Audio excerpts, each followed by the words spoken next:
St. Anne's Intermission. I'm Stephanie Webster and I'm here today with Chef Dylan, and today we are going to be making one of my absolute favorites, coconut key lime pie. Yes, absolutely, and we're going to put a little meringue on top.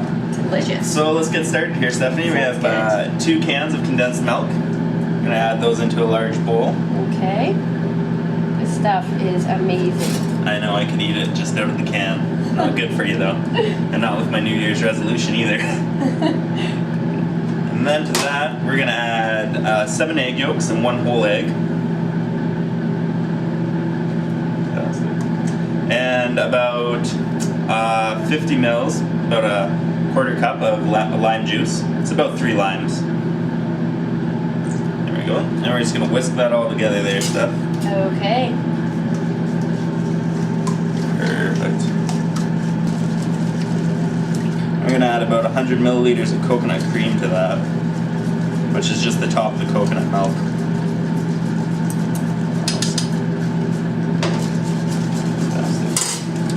Perfect. And then we're going to add about a quarter cup of toasted coconut. That stuff is add some so texture. good. And we're going to get you to zest 3 limes into there, Steph. All right. The smell of zest is so beautiful. I know, I love it. It's where all the flavors and oils are in there. So while we're doing this, we have an oven preheated at 325. And we have one of our St. Anne's gluten-free pie crusts right over there that we're going to add this into. 2 more here. Just turn in the lime as we go so we get just the outside there. So if we whisk that up and add it to our pie crust there, Steph. All right, just pour it right in after I'm done here? Yep. All right. That's awesome. That's okay there? Yep. Right.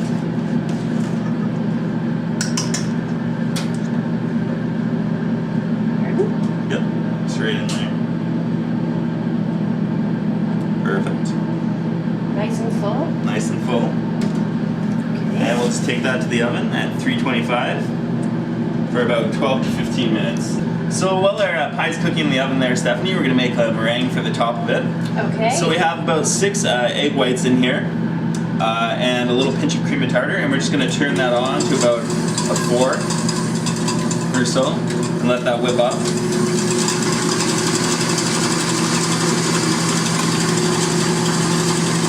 What's one going to be looking for? When will they know that their egg whites are done? The egg whites are done. We're going to want about a semi-stiff peak, and I'll show you when we get there. So while this is whipping here, we have about a cup and a half of sugar and about 100 milliliters of water in a small saucepan here. And we're just going to put this on the heat, and what we're doing is an Italian meringue style here. So we're just going to turn this on and get a simple syrup going. Okay, so now that our sugar and water are at a rapid boil here, that's done. We're going to turn this off. And our egg whites are at a pretty soft, firm peak there.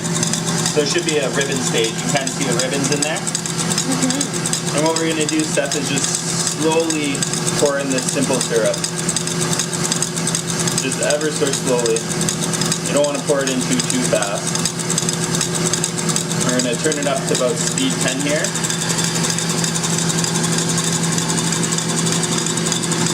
This is going to cook our egg whites and make our meringue. Alright. Wow, that looks nice and fluffy. Yeah, I'm just going to let that whip until it's cool. You can tell by the bottom of the bowl that it's still hot. So just let that keep going there. So once this is cooled down, Stephanie, you can tell by the touch at the bottom there, it should be pretty cool. Yep. We're just going to add about a quarter cup of icing sugar. So we're making this nice and sweet. Yes.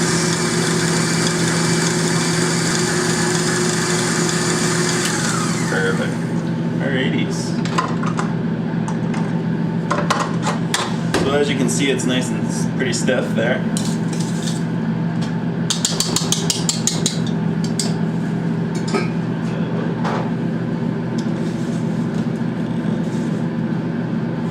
What we have here is just a piping bag with a starch tip. You can use a Ziploc bag or anything you have at home. sort of a trick for some people loading piping bait. You can put it over a cup so then it doesn't fall or move. Absolutely. That's a perfect idea. They can be a little tricky sometimes. They can be. Especially depending on what kind of batter or something you're putting in there. They can run through the bottom and it gets a little messy sometimes.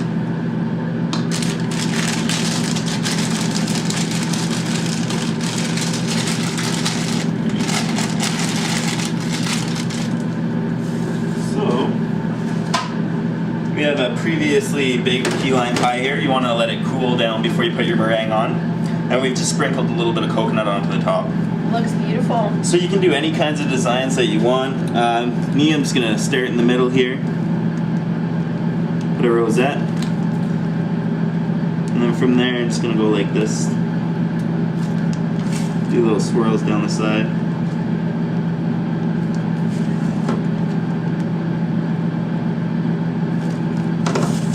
And Stephanie, since this meringue is already cooked, because it's an Italian method, you don't have to bake it all. We're just going to actually torch the top. Oh.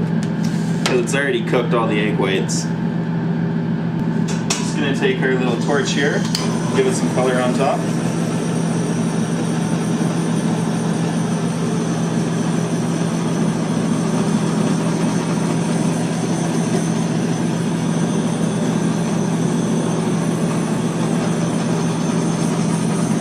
Say you didn't have a torch, is there anything else you could use, or is it best to go out to any kitchen supply store and buy one? You can get them pretty cheap at a kitchen supply store, but another thing you can do is just the broil on your oven is just put it in there and watch it real closely, probably about 2 minutes at most, because it'll go really fast. Well, it looks great when it's torched. Awesome. Alright, so we're going to cut us a piece here, Steph. Alright. What do you think? It looks great.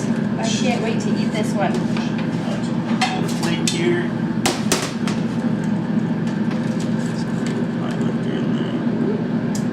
That comes out nice. There we go. Alright, I'm just going to grab the fork. Absolutely. Take a bite of this one, and we will see you next week for a recipe for one of our other delicious